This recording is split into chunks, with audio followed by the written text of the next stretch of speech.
Grüß, willkommen in einem anderen Fragens video. Welcome to another exciting video, in this case episode 26 of my game system design series of videos. In this case I'll be attempting to analyze command and supply rules and determine some basic guidelines in their creation for use in figure gaming.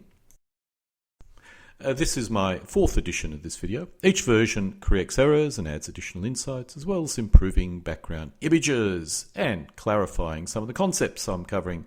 The quality of my playing area and basing has improved significantly over the last 6 years since I first created this video, so the images needed to be updated. In this video I'll be covering command control and supply topics which, quite frankly, most players consider as boring and as an impediment to having a fun game. To have a set of rules which approaches the issues real commanders and armies have to deal with, you do need to deal with these two boring topics. I must admit, a good game designer will be able to deal with these factors while maintaining simplicity in game flow, which represents the designer's magic sauce, so to speak. Command control represents the ability of the element or formations to do what the player wants them to do. This affects all scales, as formations which are unable to communicate generally slow down, stop, are unable to conduct some actions, or may do something unexpected. Other command concepts such as initiative, orders, command points, and headquarter activation is also considered as related to command control, and as such incorporated in a command control phase. Command originates at the commanding headquarters, or C&C, which represents the player and is always the highest rank headquarters. Command control is then traced from the commanding headquarters to subordinate headquarters, and then, respectively, to their subordinate elements. It's very rare to have more than 3 levels of command, which includes the element itself. In those cases where there are more than 3 levels of command, insert as many subordinate headquarters in the chain of command as is required. Elements which can trace a line of command all the way up to the commanding headquarters is in command control of that player.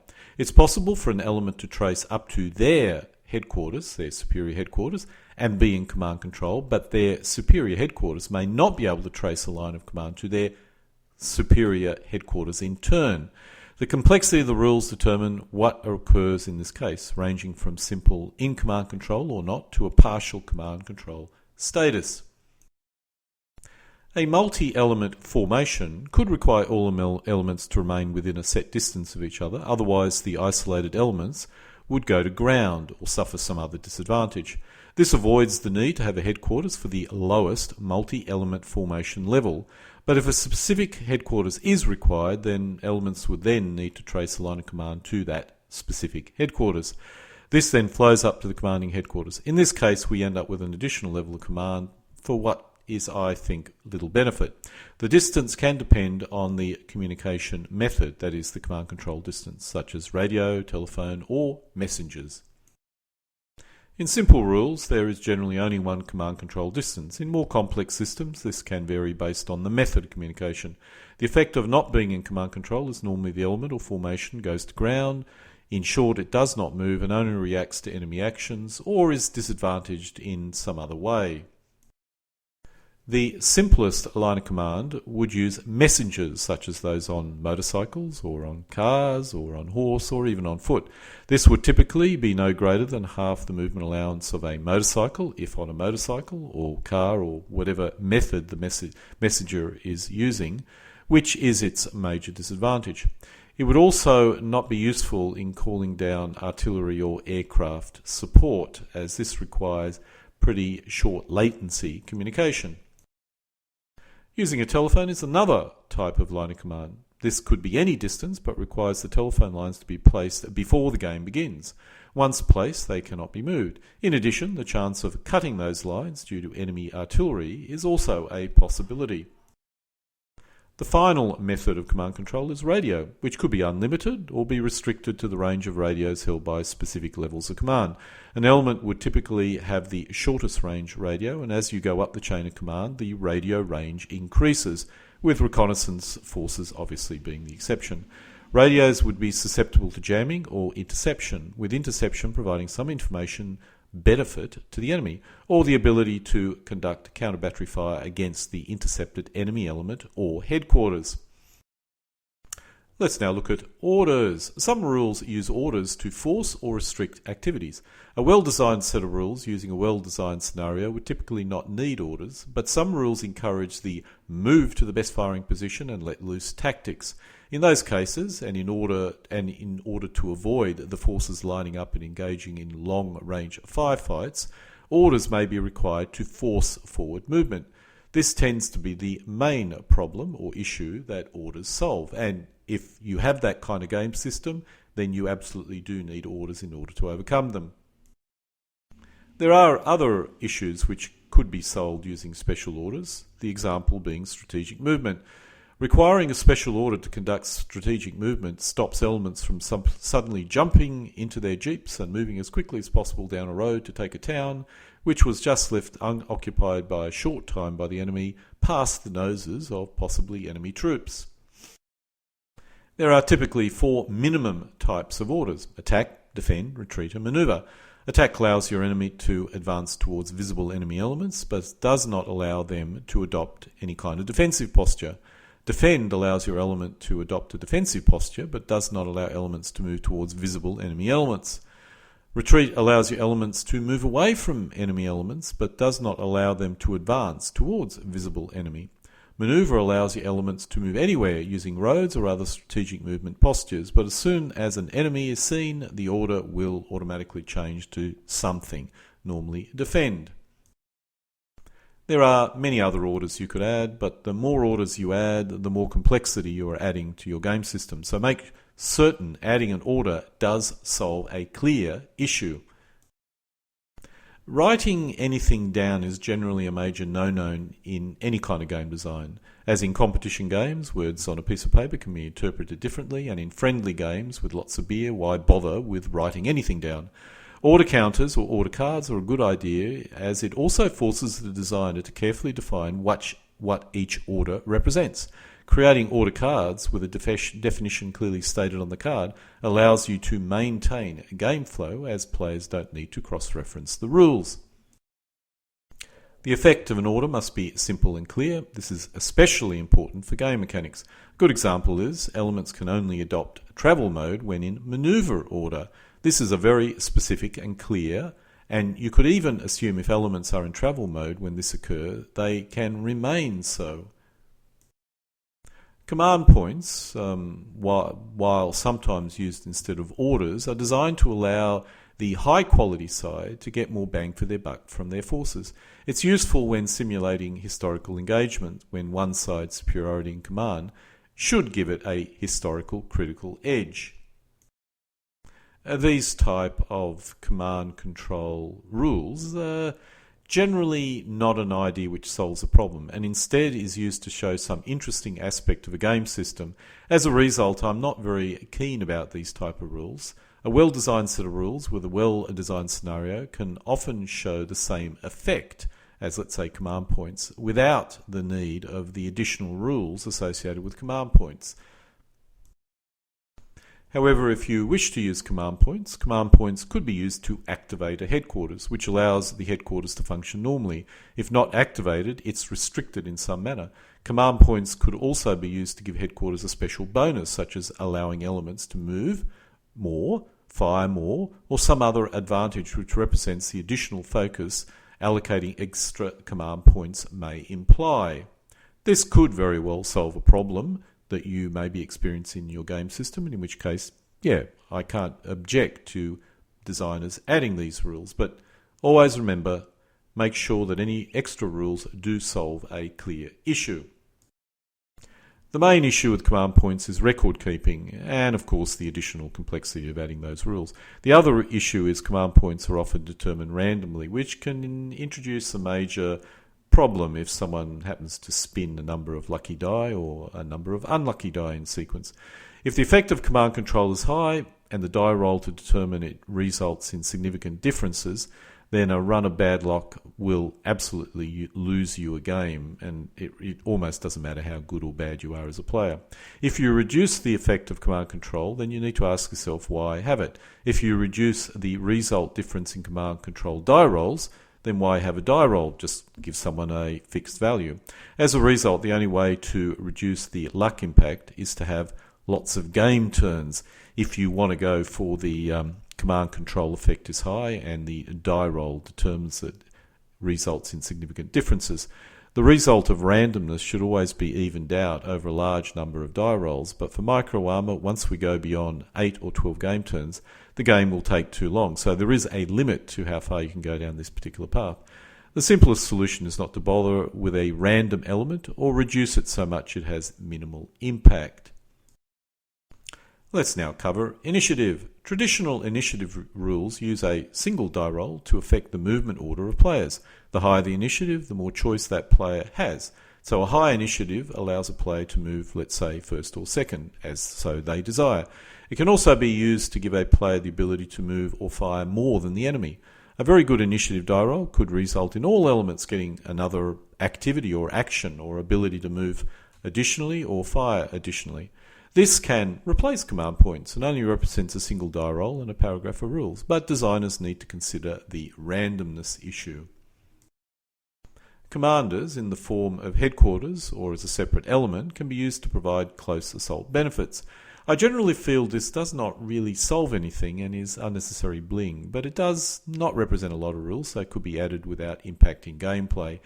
This is especially the case for World War II or micro armor in general. However, I must admit, Napoleonics and Ancients, this becomes significantly more important. If you want to develop a simple set of rules which can be played in 3 hours, you need to keep command rules simple. Negative effects of not being in command control or some move order or intensity benefit of initiative are all very useful. Orders, command points and leaders are less essential unless the game system results in some unusual tactics which need to be overcome by orders or command points. Ideally, avoiding any of these optional command rules is a good idea. If you simulate the real world effects of command control in a different manner, or your game system makes it unnecessary, that's probably the better objective. However, I tend to believe some level of command control is required to give you a reasonably historical game. The real art of the designer is to make this as simple and playable as possible. While this topic is not specific to micro armor, World War II, Cold War and modern, I have spent a reasonable amount of effort in thinking about Ancients and Musket and Pike command control rules. Some rules I have utilised require significant effort in managing command control, and while no doubt historical, is such an unpleasant experience that I rarely ever use those rules. Yet if I ignore command control entirely, then a lot of rather bizarre and unhistorical activities or behaviours result. For Ancients, the effect of generals, which tend to be a key element or the key element of command control for those sort of rules, would be to allow a player to move units normally. If a unit is within some distance of a general, they can move normally. If not, then there is a penalty. Nice and simple, and it makes sense. In addition to movement, in terms of combat, a general could add to a unit's combat capability, depending on proximity or if the general is with the unit. If it's with the unit, the general could be lost. This is actually fairly significant in the ancient worlds because there's many historical accounts of commanders making a big difference when they join a unit, so should definitely be something to consider for Ancients. Some rules also use command points or pips, which work fine as well. The key point is to ensure that the effective generals are significant and the rules are simple and easy to manage and to play.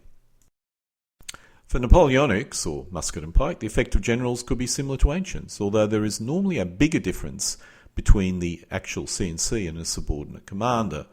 Some ideas which tend to add value is the better a C&C is, the greater the chance of that player adopting complex tactics such as deep flank attacks with part of their forces or coming in the rear of the enemy with also part of their forces. For Musket and Pike, it's also common for subordinate commanders needing command control from their C&C in order for them to operate normally. A CNC could have a limited number of command points which are required to activate a subordinate commander. If the subordinate commander is, let's say, inferior, you need more points to do this. If it's superior, then maybe it doesn't need any points and it can basically knows what it needs to do at the moment.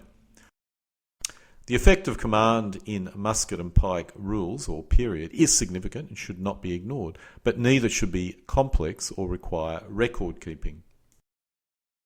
Let's now move to supply, which is even more boring than command. Supply rules are dependent on the scale of your set of rules. Squad scale does not need supply rules, neither does Ancients, and most likely neither does musket and pike games. Platoon scale, microarmor, should consider ammunition supply, as an element can expend most of their ammunition within 60 minutes. Company scale may also need to consider fuel, as it would be possible to run out of fuel fairly quickly. Battalion and higher should consider all aspects of supply, primarily ammunition and fuel. You probably don't need to consider food, or even, well, although it depends on the scale, of course. Using supply rules do solve several problems. The first is to stop the naval warfare effect, where the elements move around the playing area like ships at sea with no consideration of lines of supply or supply in general. With supply, a player needs to clear a line of supply, such as roads, and ensure they take towns on that line of supply. If there are no supply rules, a player could simply bypass fortified enemy in a town, and while watching them with some minimal forces, basically ignore them. But if they occupy a line of supply, then this is not possible if there are supply rules. This forces the enemy to defend the lines of supply and not just hide out in those nice and safe places on the playing area. Objectives will normally be on lines of supply, thus taking them will also become critical. This goes even beyond the factors associated with victory condition if you have supply rules. If you have supply rules and you wish to bypass enemy troops, and they do not occupy a line of supply, and lack a line of supply themselves, then they're left to wither and are no longer a significant factor in the game. Once again, finding some easy to defend spot on the playing area, which has no real strategic or operational objectives, is no longer a viable option because it achieves nothing when you have supply. One other major issue supply can resolve is artillery fire is basically the queen of the battlefield. And if you have unlimited supply, it can dominate the battlefield. This can be restricted by creating simple artillery supply pools, which can restrict artillery fire and represent minimal overhead. When employing a scale where each game turn represents a day, an element is either in supply or out of supply, depending on the tracing of a line of supply. But when a game turn is 1 or 2 hours, this is not really reasonable, as elements would contain organic supply. One simple system is elements with no line of supply can simply spin a dice each time they have to do something. If they fail, then they're out of supply and experience severe restrictions. If they do not fail, then they continue to move as if they were in supply. And this neatly represents organic supply. If you make the tracing of lines of supply the focus of playing, this means you can concentrate all your rules into a small area of your rules book, that is the tracing of supply. Once you have done this, simplifying the tracing of supply can have a major impact on improving game flow. This is a process that game designers would normally go through, start with what they want to do, and then try and simplify it. In this case, tracing supply should be kept simple, with supply sources being the friendly player edge or an unblocked road traced to the friendly player edge being a source of supply. When considering supply, keep it clear in your mind the problem that needs to be solved, using the simplest rules to solve that problem. As with command control, not having supply rules is the simplest solution, but as we've discussed today, or in this video, supply considerations do have a significant effect on the historical accuracy of your rules and also gameplay. And so we come to an end of episode 26 of my video on micro armor game system design, in this case covering command and supply. Alle guten Dinge kommen zu einem Ende.